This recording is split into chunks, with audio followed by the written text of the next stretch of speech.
name is Tzvi Lebetkin, the Rabbi from another planet. Please like, share, and subscribe, and ring that little bell. Ring the little bell so you're notified when new videos drop. And I have to tell you, I am not made of steel. Yeah, people think I'm indestructible and I can take absolutely anything.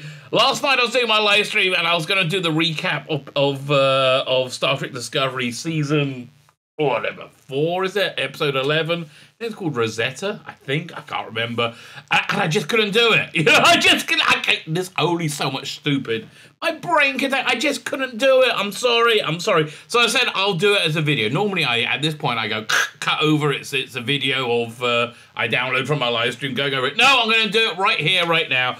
As I said, listen, mate. What do you want out of me? I only have so much more, so much strength. Thankfully, there's only one more episode to go of Discovery. Picard started, and oh boy, have I no faith that it's going to be anything other than excruciatingly bad, right? Even though that first episode kind of looked like Star Trek, you know, I have no faith it's going to be anything other than, it'll lead me to the point on wanting to shoot myself in the face.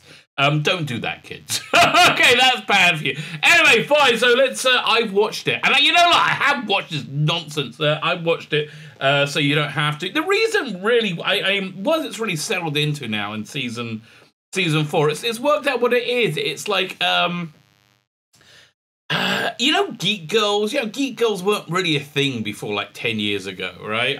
Maybe 15. And then all of a sudden, it's like the most important thing that sci-fi is really made for girls now. Now, why is that? Because, well, firstly, they want to say men and women are completely the same. There's no difference between them whatsoever. However, everything is insanely feminine, as is with this show. So you do get like some science fiction-y plot points and science fiction-y stuff, but it's embedded in this sea of emotional stories, right? And that's really what it is.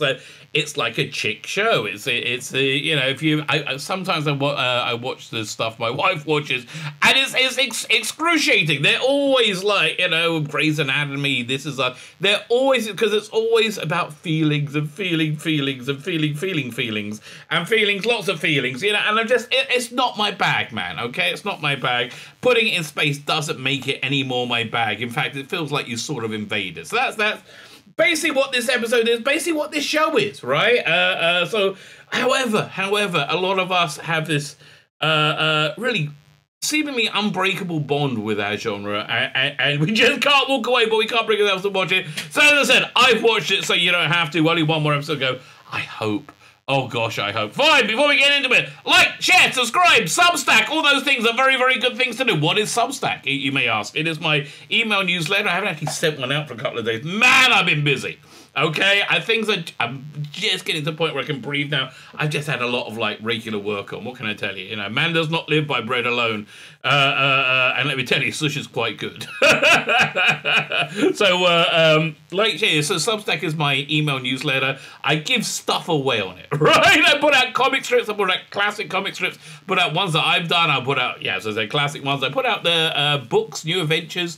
That everything I put out that's not mine is out of print. So if you're interested, go sign up, please do. I try and make it decent value for money. I've launched it. When you set it up, they ask you if you want to do a paid one. I'm like, yes, I would like you to pay me. I like that a lot. It's good.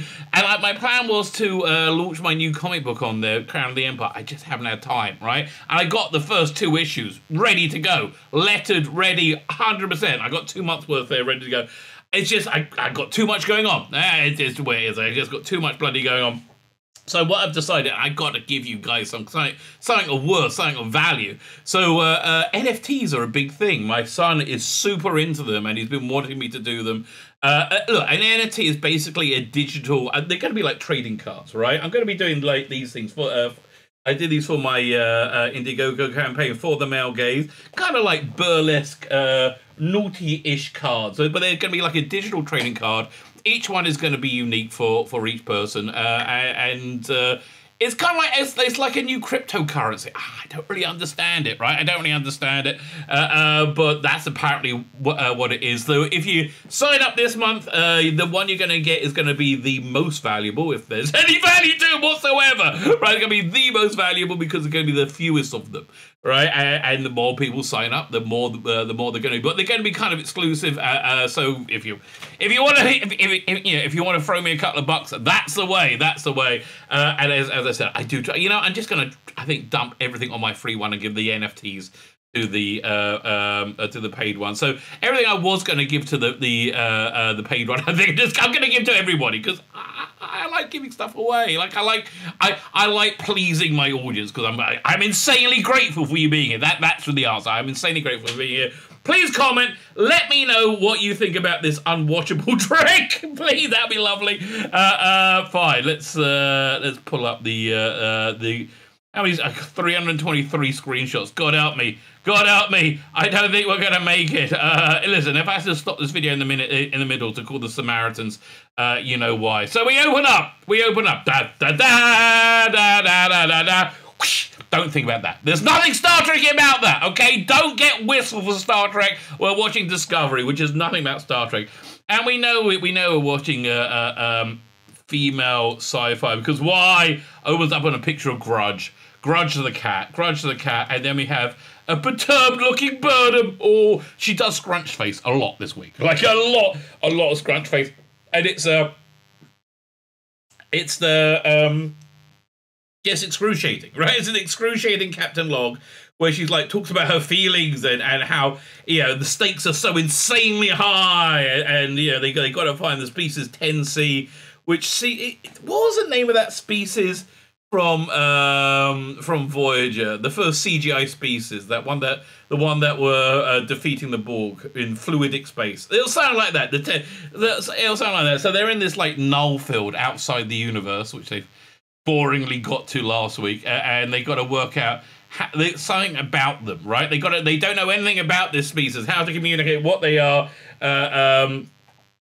So they found this dead planet where they think they used to inhabit. So they're going to go there, and they're going to be stunning and brave to get to the planet. They do this big walk to get there, and everyone's in like combat gear, and they're all stunning and they're all brave as they arrive at the dead planet. And then I think they talk about a Dyson sphere or a Dyson ring. But yeah, look at this. This is a stunning and brave walk to camera. They got Detmer, just such a boring, empty character. They only have 29 hours to find them and contact the species 10C. Otherwise, they will destroy Earth and Navarre. What's Navarre, you may want to know? It's the idiot name they call Vulcan now, right? The Vulcans and the Romulans have reunified, and they call Navarre. So they're all stunning and brave, walking down, being stunning and brave, the corridor, being stunning. And brave! Lots of braveness, lots of stunningness. They take Dr. Gay, and he gives a nice longing kiss to his gay lover, because he's gay, and that's the entirety of his character. He's gay, and he's wonderful, right? He's wonderful at everything, because he's gay! I mean, like, the magic power of sucking a dick. I honestly, it must only apply to men, because I know many women who have given a blowjob. Nobody is quite as stunning and brave and wonderful as Dr. Gay. So anyway, on the way out, a weird plot point, which I didn't write down when doing my notes. We have Adira, a trans girl. And as an aside, what do you think there's more of? Biological women. It's so hard, you got to think of the bloody words to use. Biological women who transition to be men without surgery, they still have vaginas, or biological men transitioning to be women. So I really don't know, right? I don't know. I can see if it's on a younger demographic. My guess is it's much more girls becoming boys, right? I think much more of that because it's the expression "it's a man's world" isn't necessarily untrue, right? It's there are absolute advantages to being a man. Listen. One of the biggest advantages is that women, generally speaking, look at a person rather than looking at a body, right? Again, generalities. I'm not saying everyone, but women are generally speaking attracted to strong character traits, right? Strength and good character traits. and men are attracted to bodies, namely the bouncy bits. but you know, we live in a society where we're constantly told this bizarre lie that women are disadvantaged in the modern world in some way. I don't know how. And it's bad to be a woman, and it's only good if it's much better if you're a man. So I can understand why younger people, younger girls, especially, you know, the 5-year-olds who have the crazy mothers, want to transition into being a guy, because they think, oh, that's going to be much better for me. And I think that's who Adira represents, that weird demographic. So she's also nervous and uncomfortable with herself, and with I don't know what her pronouns are, right? And she blurts out to Detmer, "Oh, fly good," and I didn't really notice it, but it comes back as a plot point. And look at them walk down the corridor, being stunning and brave. We're so stunning, we're so brave. Dr. K, Detmer, the incredible Michael Burnham, and Saru. One actor out 4 people. And yeah, the bottom line is that what's her name? Sonequa Martin Green just doesn't have the acting chops to sell this excruciating dialogue, right? just not able to do it. So they only got 29 hours left, and then she might say, as well as being the stunning and brave, the cure for everything, the person who works everything out, she's also a xenobiologist. She says, as a xenobiologist, amongst she's never been so lost. She doesn't know how to connect to the. It's so awful. Okay. You know, to the species 10C. They don't have time. If the planet proves fruitless, everybody's going to die. So she must be right. And that's the only thing that really matters to this character, that she has to be right about everything. I am convinced this entire series is Burnham's delusion as she sits in a padded cell somewhere in Starfleet. Because look at this hero worship now. Ba da da da da da da da dum. And they're off to do a stunning and brave recce of this planet. Meanwhile, Tarka, the white man, so clearly a villain, is trying to work out how to get into the null zone, or whatever it's bloody called, to blow up the DMA. God, everything about this show is DMA. Really? How about Romulan Warbird? That sounds cool, right? Commander Tomahawk with a bunch of Romulan Warbirds. Man, don't you miss Commander Tomahawk? What's his name? Jakar from Babylon 5. Also the one-armed man in the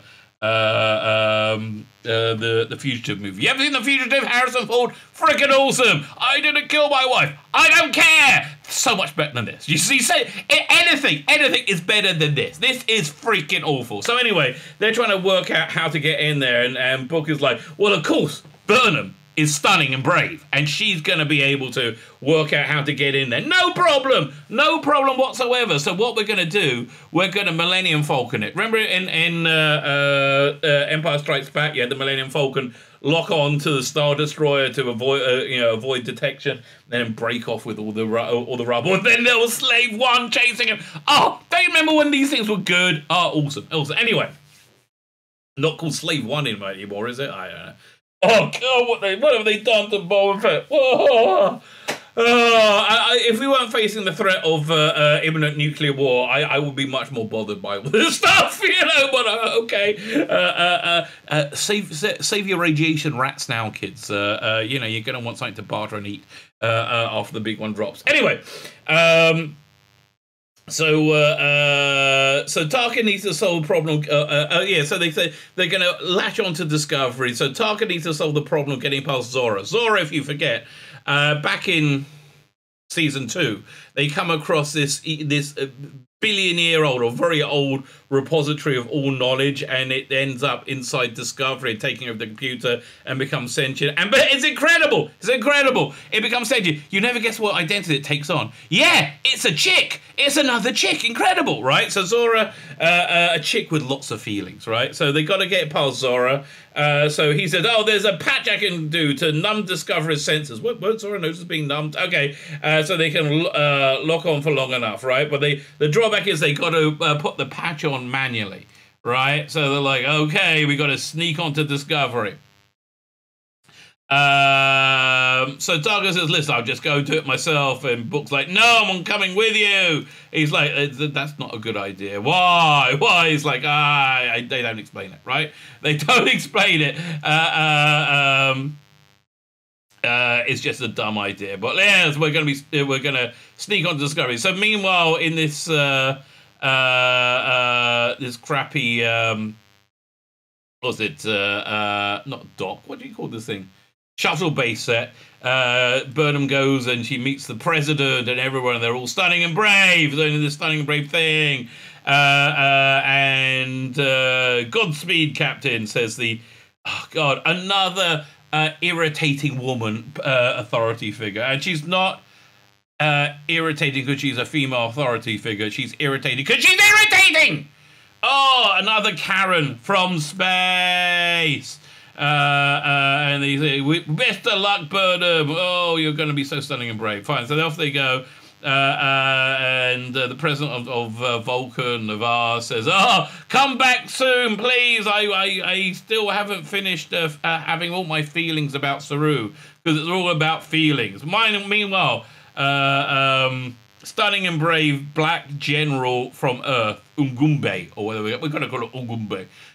She doesn't like this. She's like, no, we got to get over to the null zone now. We only got 29 hours. We have time to go messing around with the planet. And Burnham's like, no, you don't understand. I'm Burnham. I'm stunning and brave. Yes, she is. I'm stunning and brave. Now I'm going to lecture you. Let me Burnham explain to you. And behind them's a Ferengi. Like, God help us. And they're saying, no, we got to go and find ways to communicate. There's all the different communicating. And look, we got stunning and brave people. Everything's going to be great. She's like, I don't know. I'm also stunning and brave. Listen, you may be a black woman, but I'm a black woman. Surely that means we're equal. No, because I'm Burnham and I'm stunning. Look at this expression. Oh, look at me. I'm so good. And then they get onto their shuttlecraft, which is hovering for some... Why? Why is it why? Why is it hovering? Somebody explain it to me. No, don't explain it. I don't care. Why is it hovering? Because it's shit. That's why it's hovering. And they all transport into it, and she's like, oh, this is not stunning and brave at all. And then, if you're not looking at the screen, have a look. Where did these awful shuttle designs come from? Like, where did this looks nothing like a shuttle. And frankly, what is Dr. Gay doing and Saru doing? They only need one person to drive it, right? Like, I don't know. Was he playing Galactica? I don't know. Oh, I forgot. We had the titles. Well, they're off. So they go to the planet and they go, oh, I'm scared. I'm going to go to the planet. Am I gay enough? I have red hair and I'm a girl. I should be good. No, we should have called her Jen Psaki in space. That's kind of who she is. And they get to the planet and go, oh, time to be stunning and brave. And they arrive there on a dead planet where everything's dead. They arrive there. They don't land. They still float because I guess it's cheaper than building a shuttle set.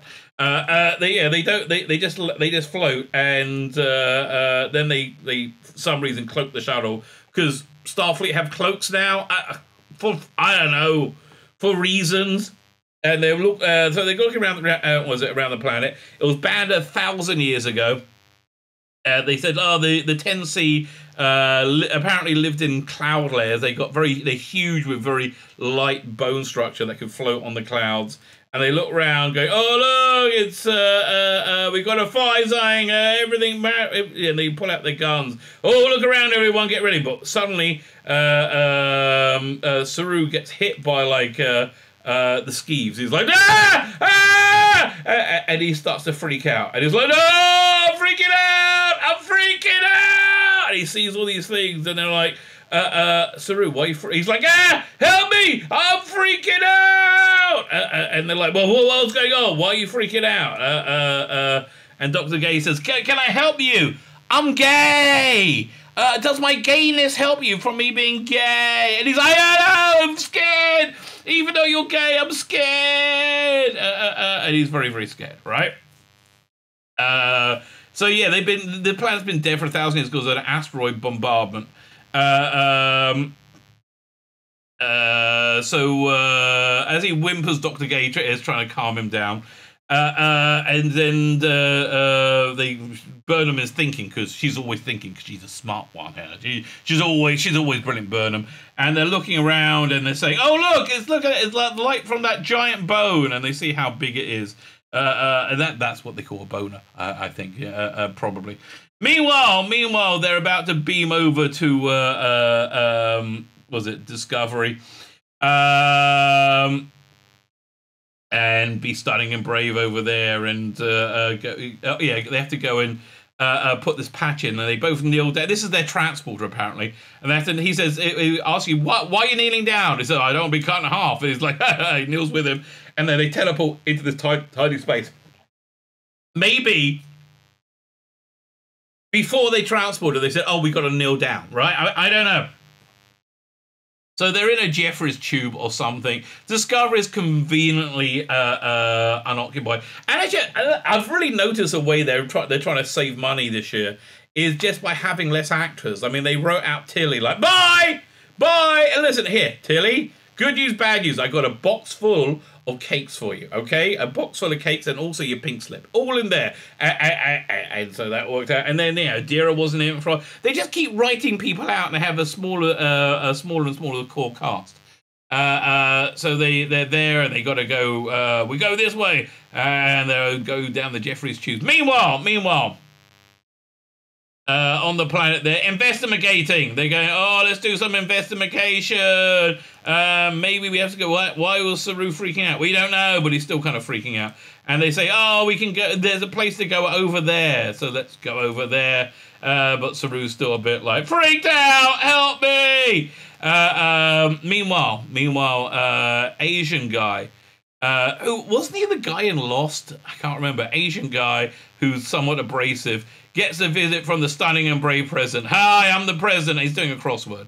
"I'm the president, and I'm stunning and brave, and yes, you are. And I'm an Asian man, and Asian hate is a terrible thing. Terrible, terrible thing, Asian hate. We all hate Asian hate, even though it was essentially caused by the people who are decrying Asian hate. I can't say this often enough. The reason there's such a massive upspike in Asian hate crimes is because and I hate to use the terms left and right because it's not really real anymore, but like the progressive ruling classes have persistently given a message to black people that they're being massively disadvantaged and Asian people aren't. So that's just entirely why there's been a huge spike in Asian hate crimes.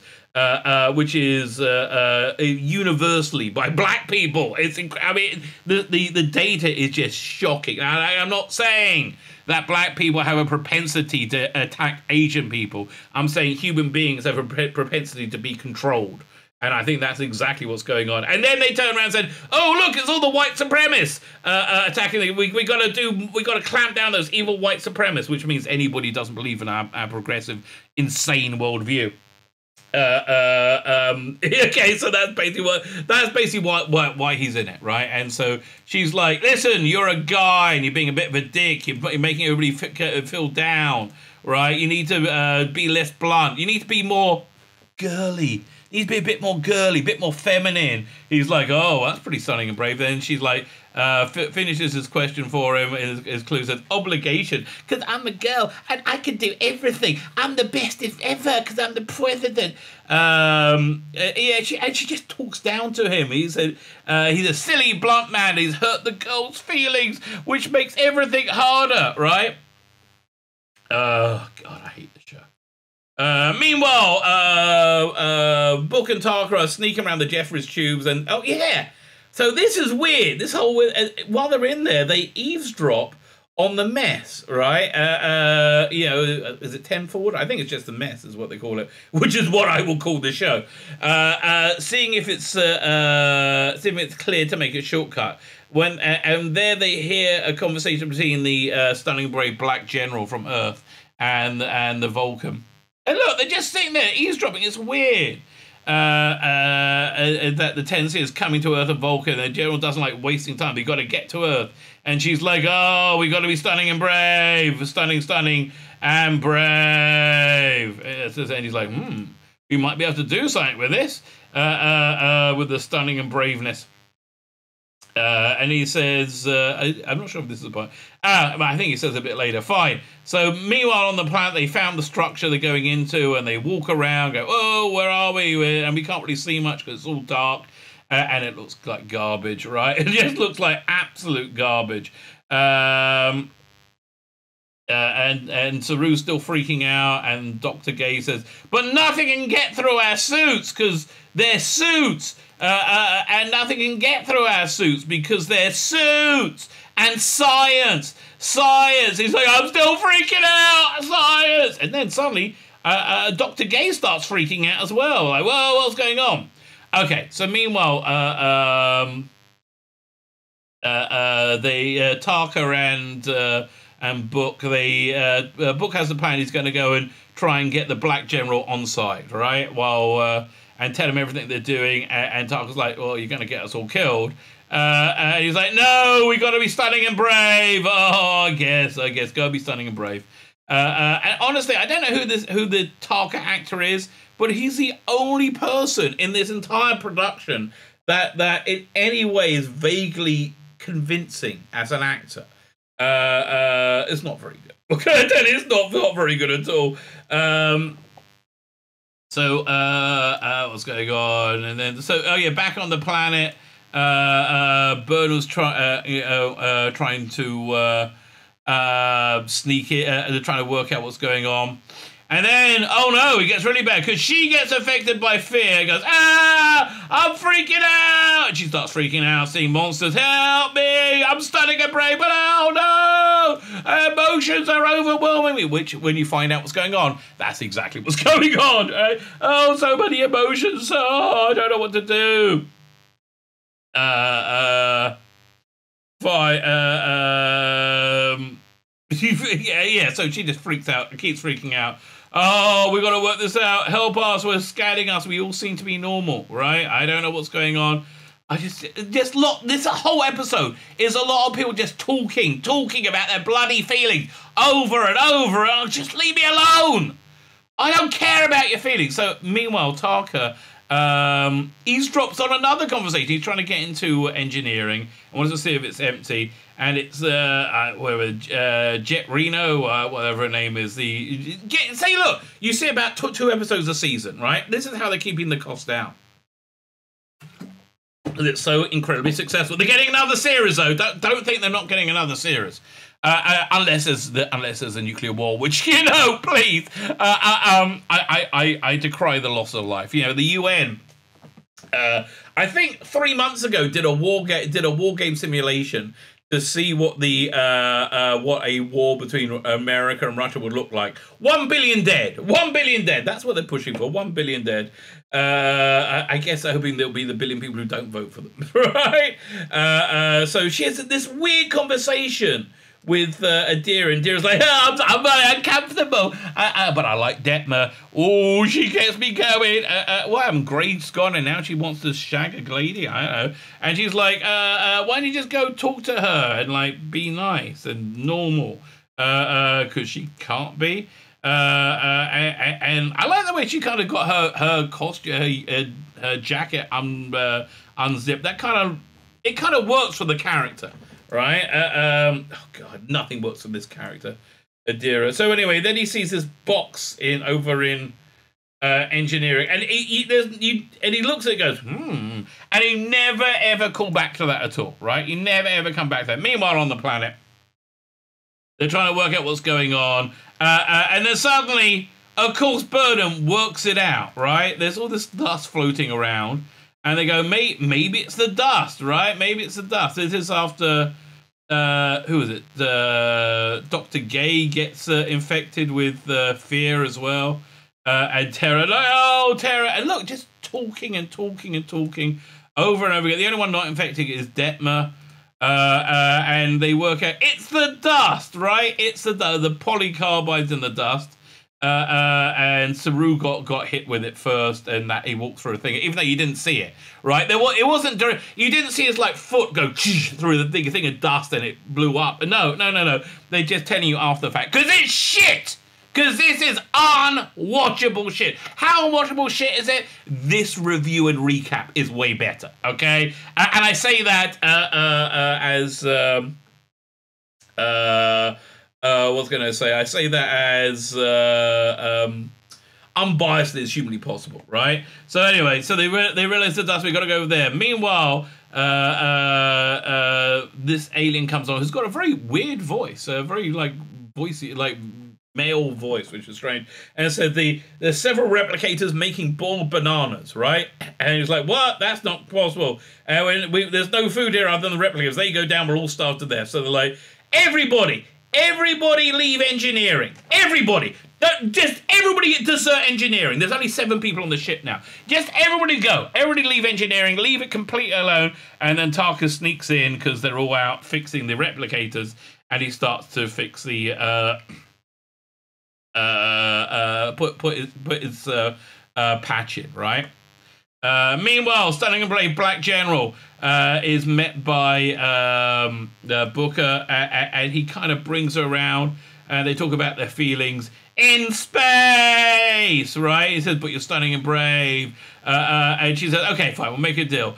If diplomacy looks like it works, you'll call it off. If not, I'm just going to spy for you and feed you information, right? Meanwhile, back on the planet, we have their problem solving, and you see Burden being great as she solves every freaking problem, right?